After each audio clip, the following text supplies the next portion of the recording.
Hi అందరికీ, welcome to Surya kitchen. నేను మీ సూర్య.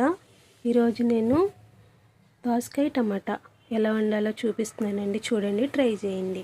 ముందుగా స్టవ్ వెలిగించుకొని ప్యానం పెట్టుకుని, ప్యానం వేడెక్కినాక 2 స్పూన్ల ఆయిల్ వేసుకుని, ఒక అర స్పూను మినపప్పు, అర స్పూన్ జీలకర్ర, అర స్పూన్ ఆవాలు, 2 రెమ్మలు కరివేపాకు వేసుకున్నాక కొంచెం కలుపుకుని, దాంట్లోనే 2 ఉల్లిపాయలు సన్నగా కట్ చేసుకొని, 3 పచ్చిమిర్చి పొడవుగా కట్ చేసుకుని వేసుకున్నాక ఇలా కలుపుకుందామండి.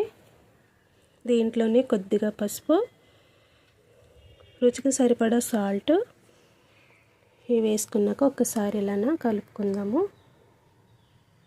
కలుపుకున్నాక ఇది గోల్డ్ కలర్ వచ్చే వరకు వేయించుకొని, దీంట్లోనే 3 టమాటాలు సన్నగా కట్ చేసుకుని ఇలా వేసుకుని మగ్గనివ్వాలండి. అంటే మూత పెడదాము. మూత పెట్టాక బాగా ఉడుకుతుంది, త్వరగా ఉడికిపోతుందండి. అందుకనేసి మూత పెడదాము.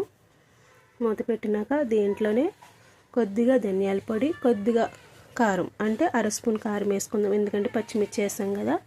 వేసుకున్నాక దీంట్లోనే ముందుగా ఉడకపెట్టుకున్న దోసకాయలు ఉన్నాయి కదా, ఆ దోసకాయ ముక్కలు వేసుకుందామండి. నేను ముందుగానే చిన్న దోసకాయ తీసుకొని అది చిన్న ముక్కలు కట్ చేసి ముందుగా చిన్న గిన్నెలో వేసుకొని ఉడకపెట్టానండి. నేను అది ఉడకపెట్టుకున్నాక ఇదిగో ఇలా వేస్తున్నాను. మీరు కూడా అలా ఉడికించేసుకోండి ఫస్టే, ఎందుకంటే దీంట్లోని టమాటా వేసాం కాబట్టి దోసకాయ ముక్కలు ముందుగా ఉడకపెట్టుకోకుండా వేసుకుంటే ఉడకవండి. అందుకనేసి మీరు ముందునే ఒక గిన్నెలో ఉడకపెట్టేసుకుని ఉంచుకోండి. తర్వాత ఇదిగో ఇలా వాటర్ వేసుకుందాము. ఒక అర గ్లాస్ వాటరు వేసుకొని మూత పెట్టుకొని ఇది దగ్గర గ్రేవీలా వచ్చేలాగా ఉడికించుకుని, చూడండి ఇలా వచ్చింది కదా, సరిపోతుంది.